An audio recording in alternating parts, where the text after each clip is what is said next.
Radhama Madhava Kunja Bihari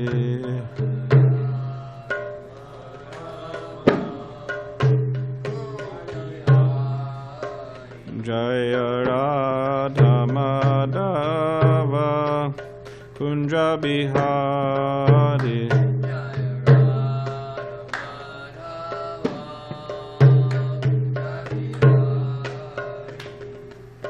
Gopijana Vallabha Giri Varadari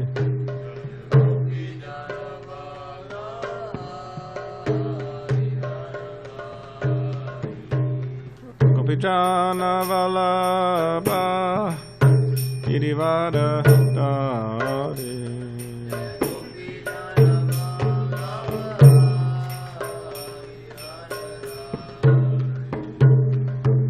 Yashodanandana Brajajana Ranjana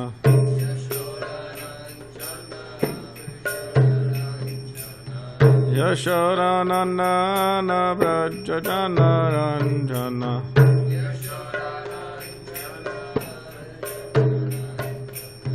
Yamuna Tiravanachari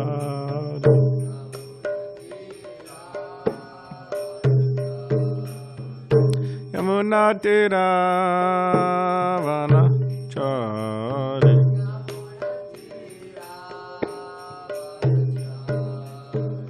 Jaya Radha Madhava Kunja Bihari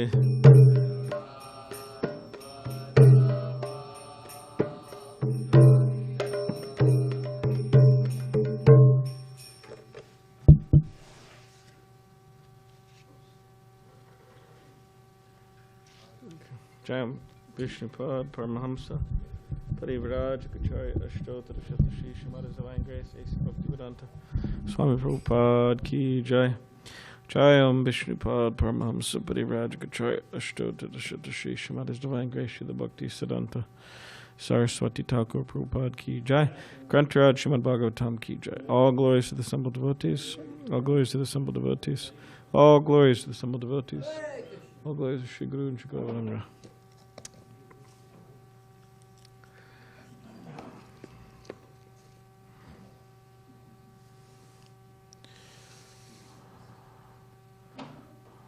Om Namo Bhagavate Vasudevaya. Om Namo Bhagavate Vasudevaya. Om Namo Bhagavate Vasudevaya.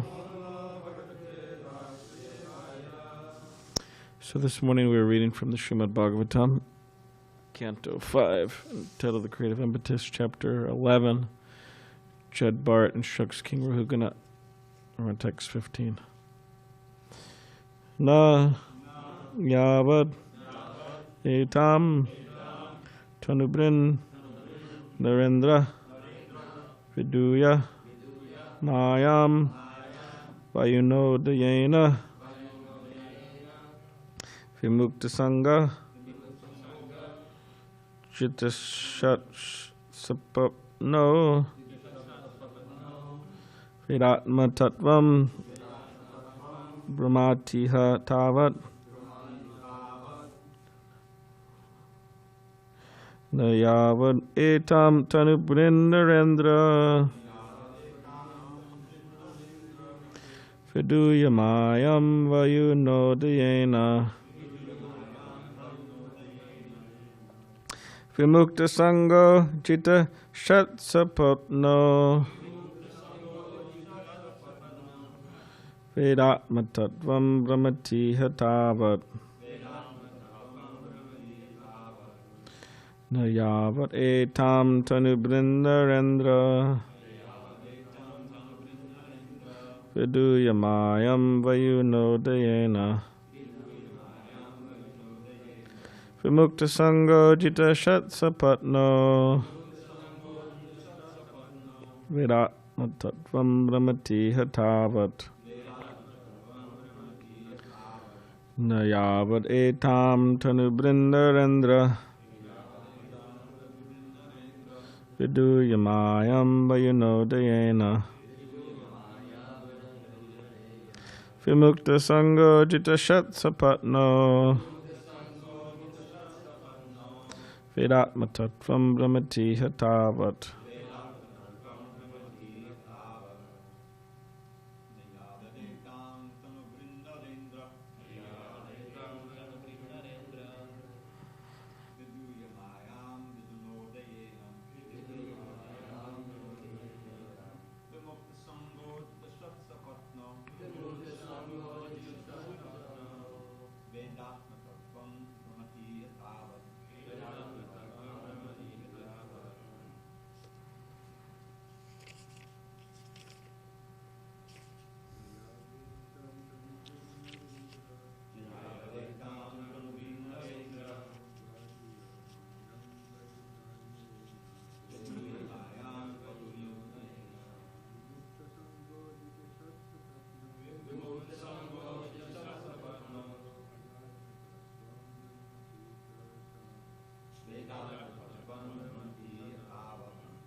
Yavaritam Tanubrindarendra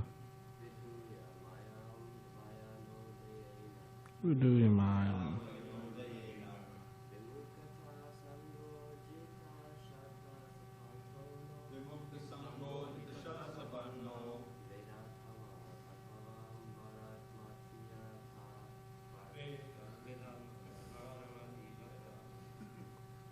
Good try.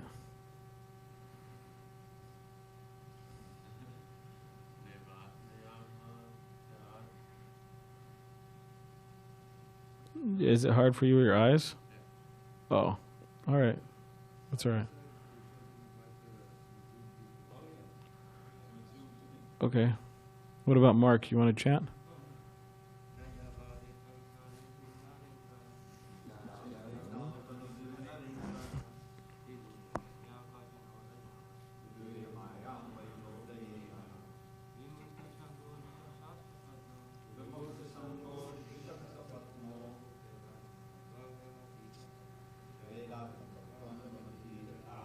Would you like to chant?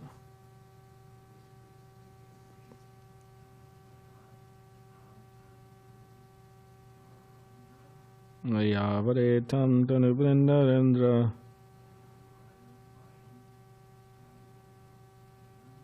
Viduyamayam Vayunodayena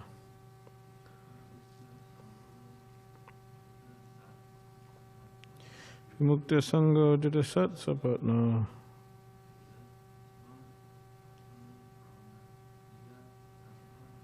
Vedatma Tattvam Brahmati Hatavat. So Saul will need some glasses, huh?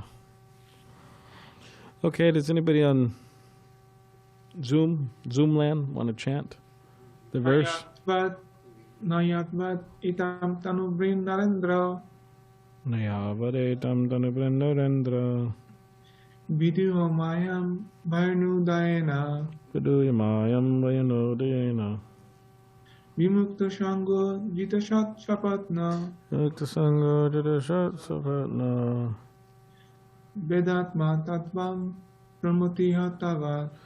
Vedatma Tattvam Brahmati Hatavat. Okay, so on the phone.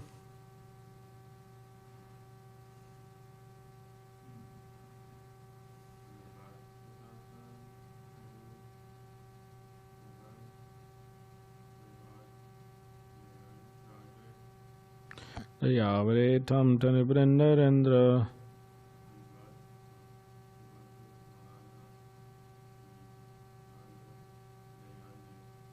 vidu yamayam vayunodayena.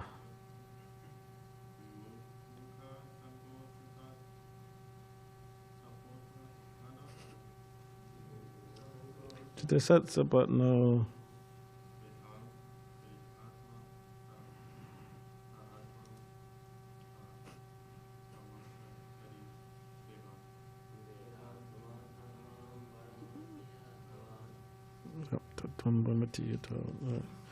okay, not. Yeah, but as long as. Hey, Tom, this. Tanubrit, one who has accepted a material body. Narendra, O king. Vidu yamayam, washing away the infection accumulated because of contamination by the material world.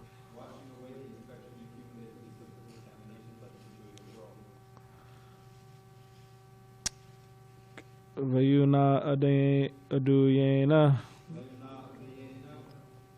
by awakening of transcendental knowledge, due to good association and the study of the Vedic literatures. Vimukta sangaha, free from all material association. Chittashat sapatnaha, conquering the 6 enemies. The 5 knowledge acquiring senses and the mind. Veda knows. Atmatattvam, spiritual truth. Brahmati, he wanders. Iha, in this material world. Tavat, until that time. Translation and commentary by His Divine Grace, A.C. Bhaktivedanta Swami Prabhupada.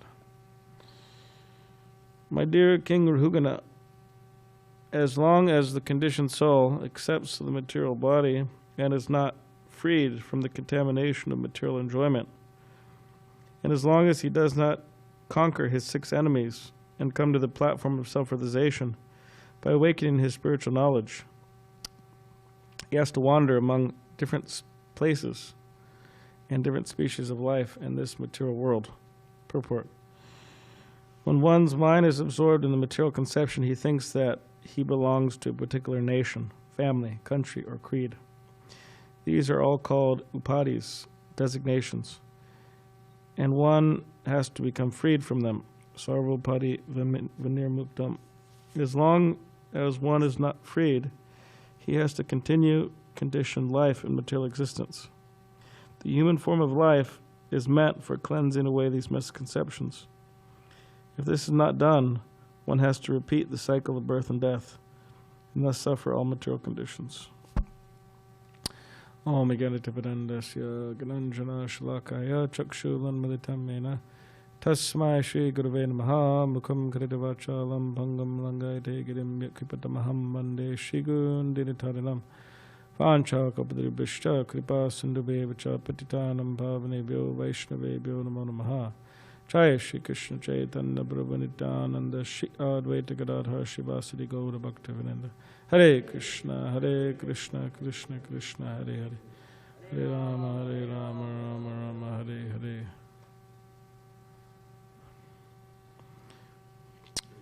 My dear King Rahugana, as long as the conditioned soul accepts the material body and is not freed from the contamination of material enjoyment, and as long as he does not conquer 6 enemies and come to the platform of self-realization, by awakening to spiritual knowledge, he has to wander among different places and different species of life in this material world. All right, so we'll read one more. I'm just joking. Because Govardhan's going to speak tomorrow on the next one. He already did a lot of preparation. So in Juhu, there was Mumbai, Srila Prabhupada spent a lot of time there. There's a beautiful temple there that was built in Prabhupada's time, although it opened in 1978. But so Srila Prabhupada was engaged in a lot of the personal management of this project. And Giriraj Das Brahmachari and another devotee, they went into Prabhupada's room many times. Within a 1 hour period, they kept on going into Prabhupada's room. They said, "Oh, Prabhupada, what do you think about this? You think this is a good idea?" And then Prabhupada, he said, "Oh yeah, it's a good idea, this and that." And then they left, and they came back. And they kept on doing that. And Prabhupada kept on answering. But then at one point, they came back again, and Prabhupada said, I'm not a question answering machine. He said, you two have to figure it out. And then they figured it out. So the spiritual master, he will help the disciple in so many ways. That's the duty of the spiritual master. And answering questions and so on. But also to note is that the disciple also has to take responsibility. Can't just rely on the spiritual master. Oh, he'll do everything. He'll answer all my questions. He'll do everything. He'll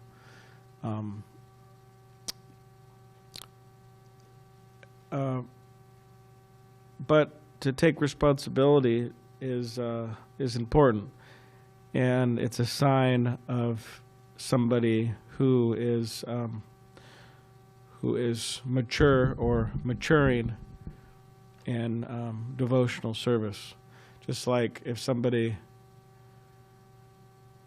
when someone's a child, they're always taken from their parents or their guardian, whoever that may be. They're always taken. Okay, here, where's the food? Where's the clothes? Where's the roof over my head? On and on and on, taking. But then, when the child gets older, then they say, okay, now I'd like to give. I'll give you gifts. I'll provide for you. I'll do this. I'll do that.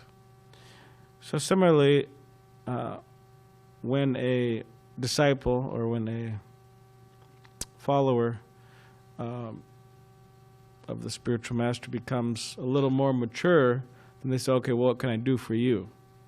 What can I give to you?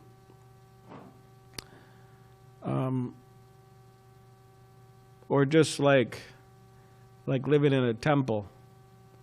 The temple is providing actually all these different things, prasadam and roof, whatever, heater, this, that, taking care of the necessities, the material necessities, so that the devotees could have more time to engage in chanting Hare Krishna and preaching and doing devotional service. But the devotees in the temple always have to remember that the temple's given me so much, actually, so I should also try to give something back. Just living here in Pacific Beach, you know how expensive it is to live here in Pacific Beach if you pay rent? It's very expensive. Yeah. 1,000 at least, you can't find a new place like that. 1,500, 2,000, depends. 2,200, 2,400. So just that. And also, it's very expensive actually to buy food. Like food's really expensive. Hundreds and hundreds and hundreds of dollars monthly. And so much and so many things like that. So a person at the temple should be very grateful and should say, okay, hey, well, the temple's given me so much. What can I do? Let me keep it clean. That's the least I could do. Let me keep it clean. Or let me bring people to the temple. Or let me take on some services that will help. There's so many different things, services that will help. And in this way, one can become gradually free from the material conception of life, in which one thinks, oh, I'm of a particular nation, I'm of a particular family, a particular country or creed. In other words, one loses all these false identities, and they're established in their true identity.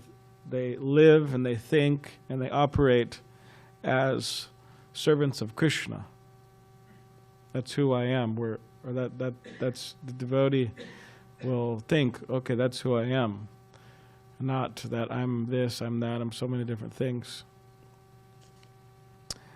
So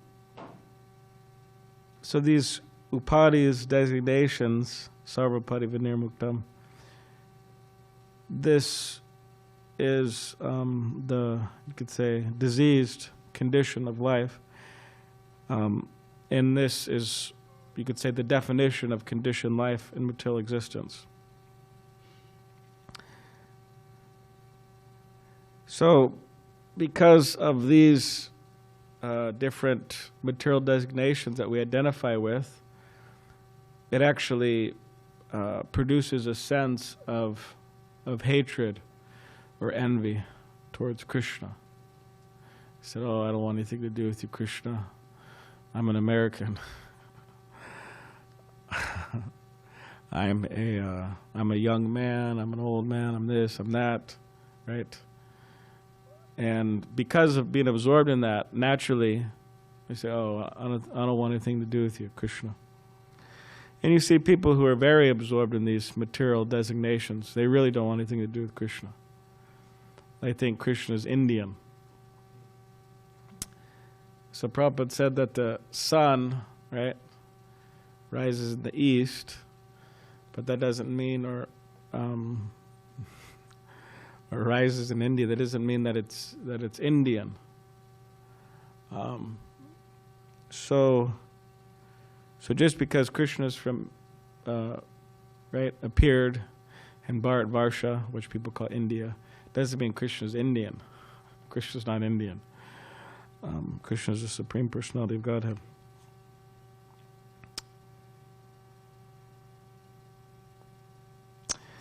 So then the human form of life is meant for cleansing away these misconceptions. So how do we do that? We engage in the process of devotional service, chanting Hare Krishna. That's how we get rid of these misconceptions.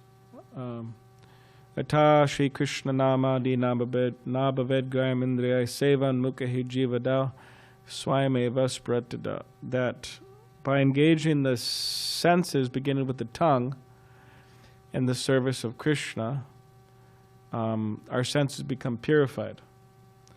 And then Krishna reveals himself. Krishna reveals himself. And then Prabhupada says that if this is not done, one has to repeat the cycle of birth and death and thus suffer all material conditions.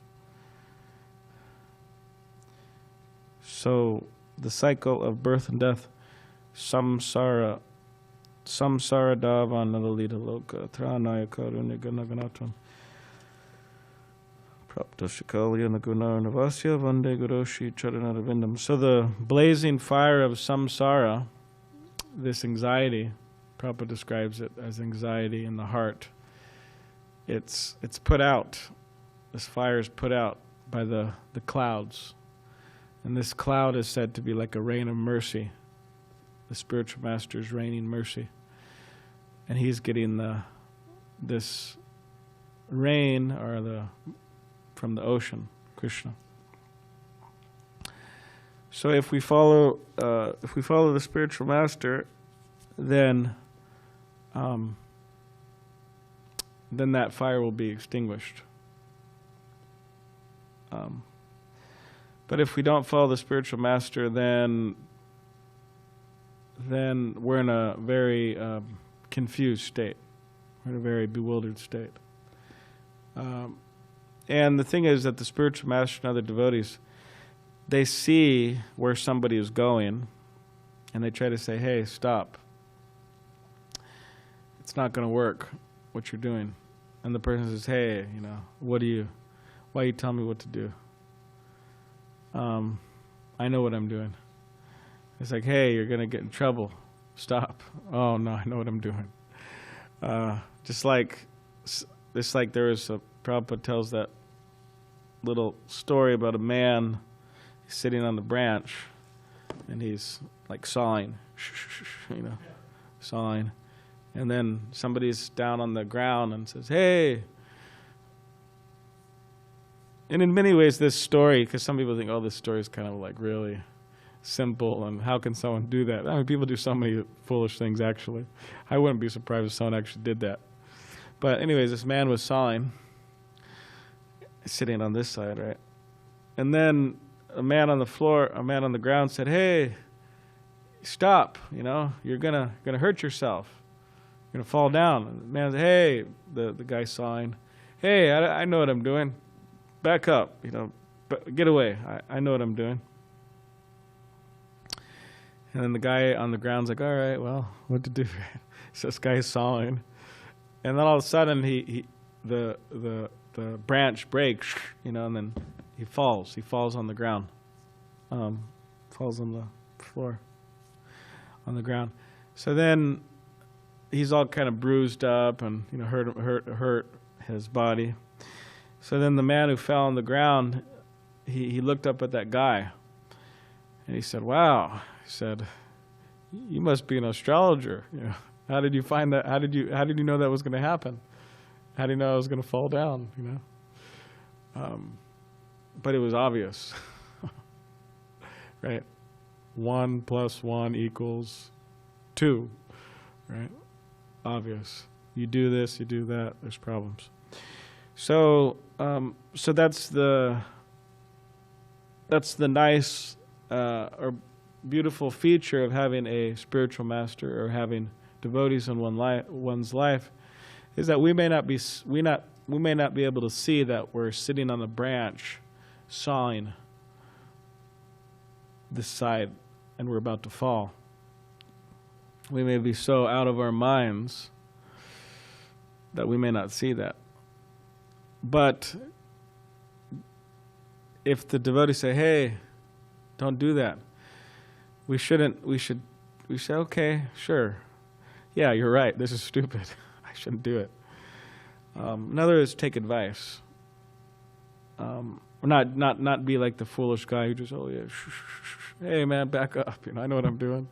Then fall, hurt oneself.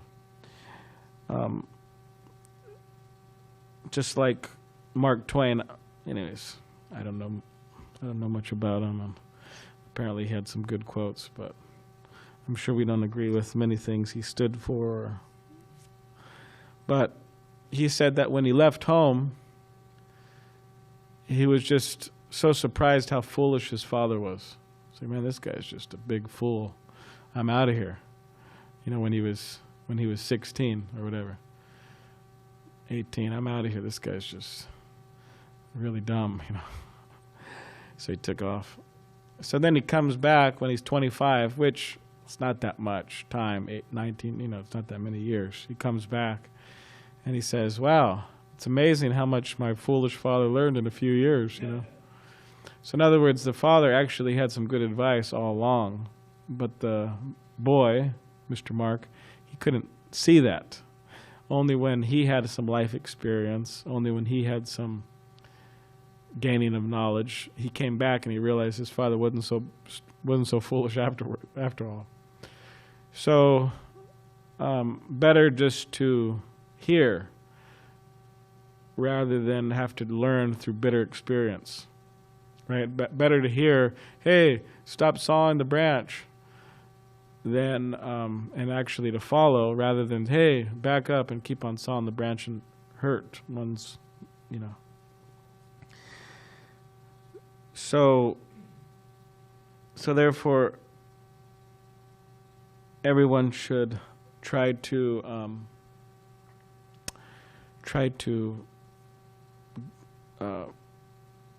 come in contact with the spiritual master and take some guidance. And also, not just one's Diksha guru, means one who gives initiation, the name, but also other devotees. There's many devotees in the Hare Krishna movement that some of us are younger in age. So there's many devotees who've been around for 40, 50 years, 30, 40, 50 years, whatever. And they may have went through so many hardships and problems and issues and bitter experience. And aside from that, just through their practice of Krishna consciousness, they may know a lot, right? So they may advise us, hey, better do like this, do like that, right? Don't do this, don't do that. And they know because of their experience. So in other words, by listening to them, they could save us a lot of trouble. All right, sounds good. All right, you made this mistake, you made that mistake, you went this way, you went that way, and it didn't work. And these are universal principles. Of course, there's so many different cases and details and this and that, but in many ways, much of life is universal principles. So, okay, I'll take your advice. So the first thing is to accept a spiritual master. That's the first step, practically, in spiritual life. All right, so does anybody have any...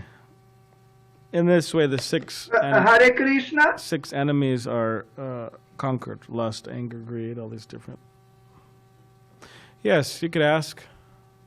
Yes, Balaram Prabhu, in the purport, I find that, quote, the human form of life is meant for cleansing away these misconceptions, the upādhis, the designations. So, based on this quote, my question is as follows.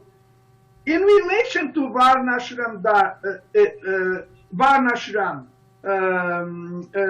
is it that there is a specific Varna or a specific ashram where I would be there finding myself having more facilities in order to do the cleansing of the upādhis? All right, thank you. You're welcome. So there's Varnashram Dharma. So ashram is these 4 orders, or these 4 stages of life: brahmachari, grihasta, brahmachari, student life, grihasta, householder. You hold a house, or apartment holder. Maybe we'll do some editing. Apartment holder. Most people are holding apartments these days rather than house, but then vanaprastha, giving up working for money. You may be with a wife, you may be by yourself, but you're traveling different holy places, engaged more in the process of devotional service directly. And then there's sannyas, so a traveling mendicant, traveling preacher, spreading the glories of Krishna throughout the world, trying to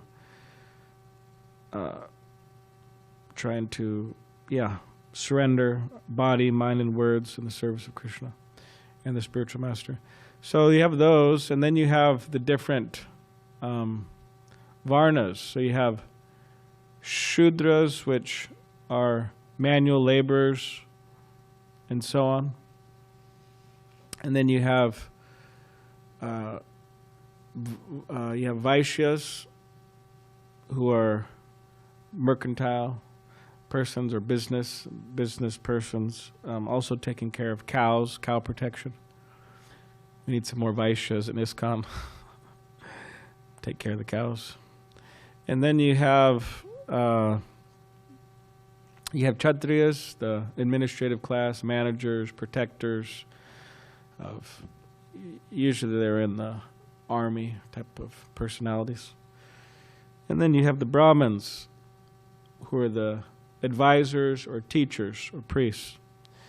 So is there a particular ashram or varna or ashram that is better to, that is more advantageous to cleansing these misconceptions? Well, the thing is, there's naturally people fall in these. Some people are by nature Brahmins or so on. Some people are by nature brahmacharis, or a lot of the times people in this particular age, they may not take sannyas. They may just become vanaprasthas, retired. But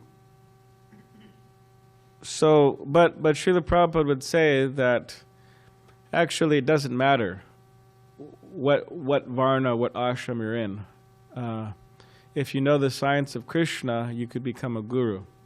So it's not that because one's by nature a Shudra or by nature a householder or whatever, then one is disqualified from, or one is in a less advantageous position. Just like Arjun and Krishna, Arjun was not a Brahmin and he was not a sannyasi. Arjun was a householder and he was a Kshatriya, but he was a pure devotee. So whatever particular stage or whatever inclinations we have, we could be pure devotees. So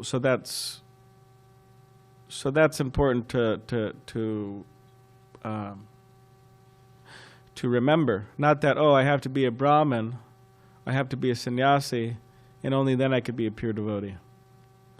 That's a misconception. A lot of people have that conception in India. They think, oh, you have to be born in a Brahmin family, you have to take sannyas, and then there's some chance of liberation.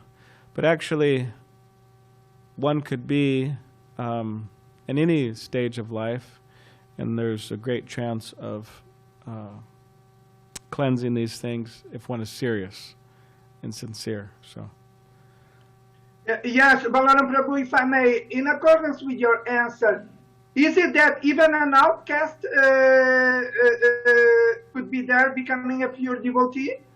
Well, if one's an outcast, that means they're outside of these varnas and ashrams. It means they're really fallen due to their sinful or immoral behavior, bad habits, and so on.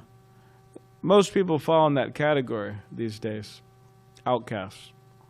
Although we don't use that term so much, we use more like mudhas or naradamas or different terms like that. But if one is outside of this system, which most people are, there's a chance of them becoming pure or purified, provided they take shelter of the lotus feet of a spiritual master. That's in the Srimad Bhagavatam. Is it Kiratahun Pulaka? Yeah. There's a verse that says one may be outside of Bharat Varsha on all these different places. But if those persons take shelter of somebody who's taken shelter of Krishna, a spiritual master, then they could become purified. So yeah, there is a chance for the outcasts, provided they accept. Like it says, Chaitanya Charitamrita says that Lord Nityananda delivers everyone who falls down before him, means who surrenders to him. So there is some requirement on the part of the outcasts. Yes, Balaram Prabhu, as usual, outstanding answer to my question. Okay. Thank you very much. Hare Krishna. Thank you. Hare Krishna, Prabhu. Yes. Very nice class. Thank you. I just want to quickly share a reflection that you just said about how expensive the living and the food cost and everything it is in San Diego, and the temple is providing so much to all of us.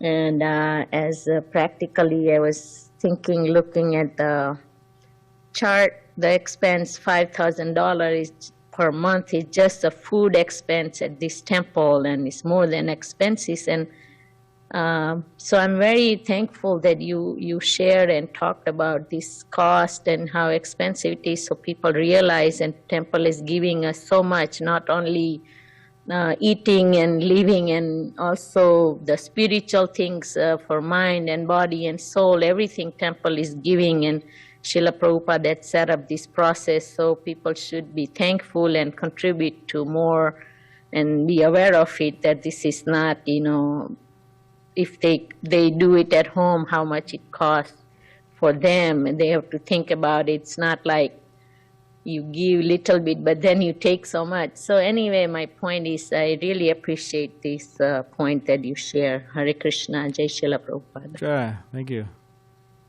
You have something, Daniel? Thank you, Balaram Prabhu. Wonderful class. Glad to be back. So you're talking about how that one person can, I guess, lose himself just because of the mind is being agitated or being pulled away by certain, desires or whatnot. And so, I was wondering, like, how does one find that process? Obviously, Bhakti Yoga. How does one cultivate in that everyday life, and how can they sustain it? Not just like have it, do it, and then be done with it. How can they continue to have this repetition, have that motivation to find Bhakti Yoga more enticing, find the higher taste, and continue to grow? All right.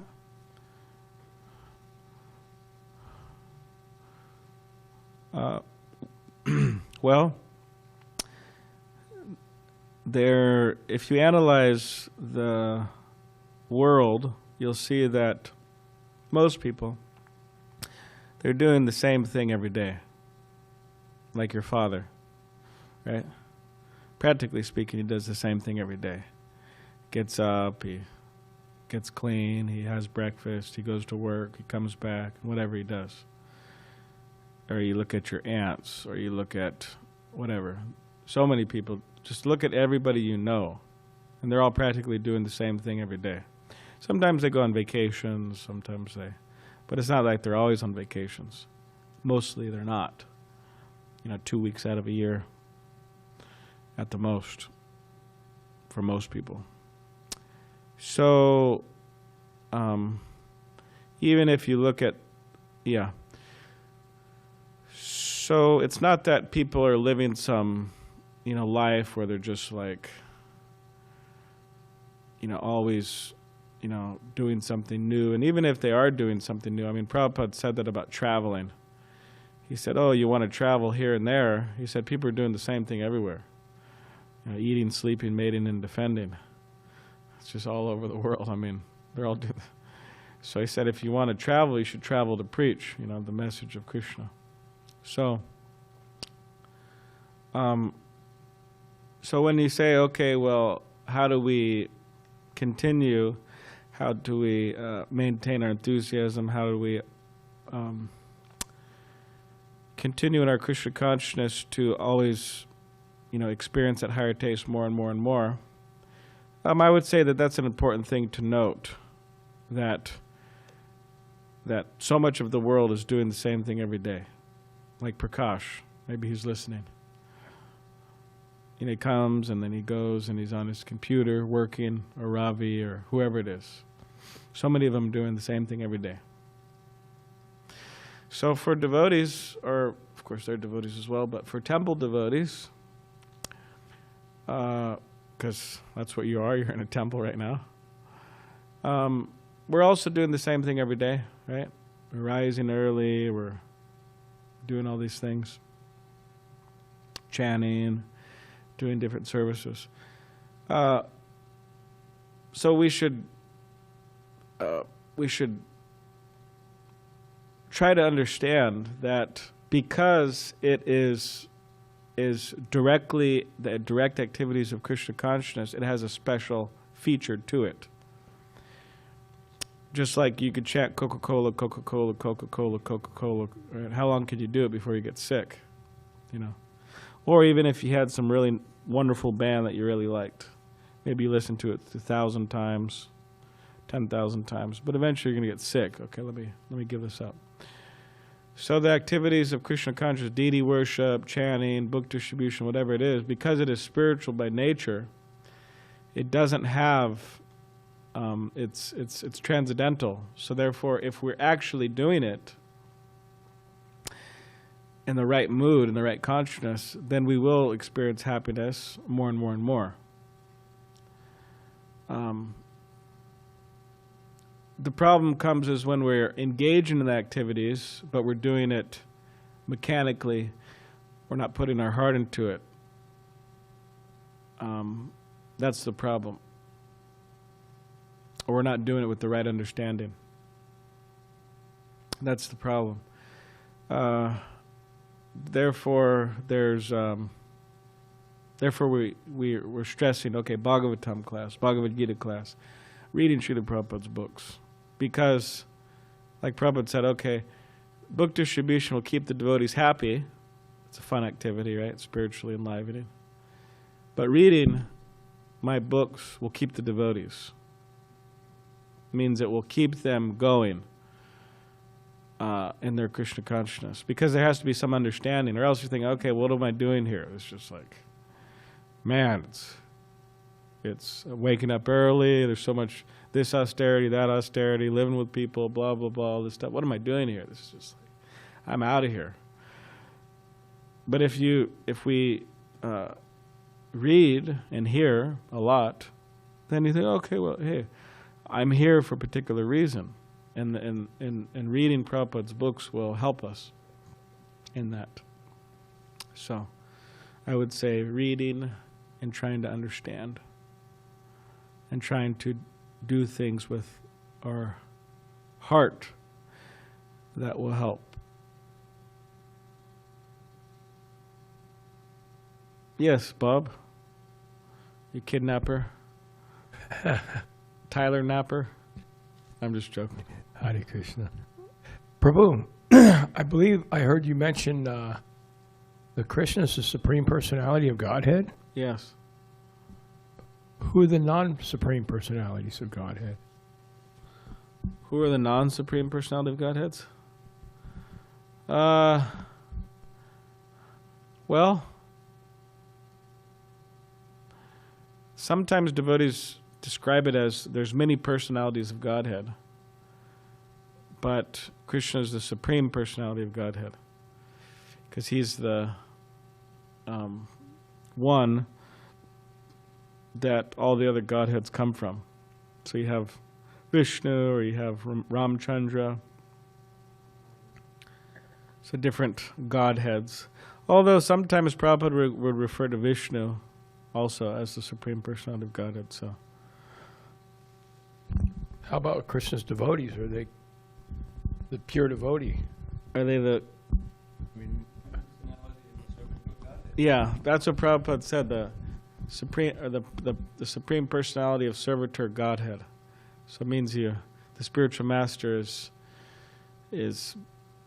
Sakshat Aditya Samasta Shastra, because he's so dear to Krishna, he should be respected as one that respects Krishna, and said to be the external manifestation of the Supersoul. So therefore the Supreme Personality of Servitor Godhead, which I don't know if Bhakti Siddhanta Saraswati Thakur came, I don't know if he wrote that or if it's from another charya, but we definitely see it in Prabhupada's Chaitanya Charitamrita.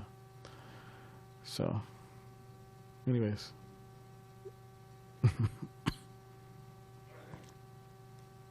So this is one of the benefits of studying Prabhupada's books. In the first canto, third chapter, text 28, you'll come upon this verse, which is very important. And one of the lines there is, Ete changsa kalapungsa krishnastu bhagavan swayam. And this verse comes after a list of avatars, mostly what we call Leela avatars. Like there's Matsya avatar, there's Varaha, the boar, there's of course, Nrsingadev and many others. And some on this list are not actually what we call Vishnu Tattva, but they're in the list because they're very exalted and they perform a lot of important service. Like Narada Muni, he's not Vishnu. So this line says, all of these are either Angsha, or part and parcel of Krishna, or Kala, means they're expansions. But Krishna's tu Bhagavan Swayam, but Krishna is Bhagavan himself. In other words, he's the Supreme Personality of Godhead. And in this particular context, the distinction is made between, as Balaram was saying, okay, there's Ramchandra, he's also in the list, and even Baladev, you know. But because of this Achintya Beta Beta Tattva program, where things are simultaneously one and different, then Baladev is also sometimes spoken of, you know, he's the same as Krishna, except the color is different, though he's also the Supreme Personality of Godhead. But when in the context of when you want to, where does it, you know, everything come from? There's nothing superior to me, Krishna says. Then Krishna is Bhagavan, Supreme Personality of Godhead. So that's the whole idea. That's why he designates Supreme Personality. Ete chamsa kalapumsa krishnastu bhagavan swayam. What is that? First canto, third chapter, 28. So you can look it up, Bob. 1-3-28. All right. Kvantaraj Srimad Bhagavatam ki jai. Srila Prabhupada ki jai.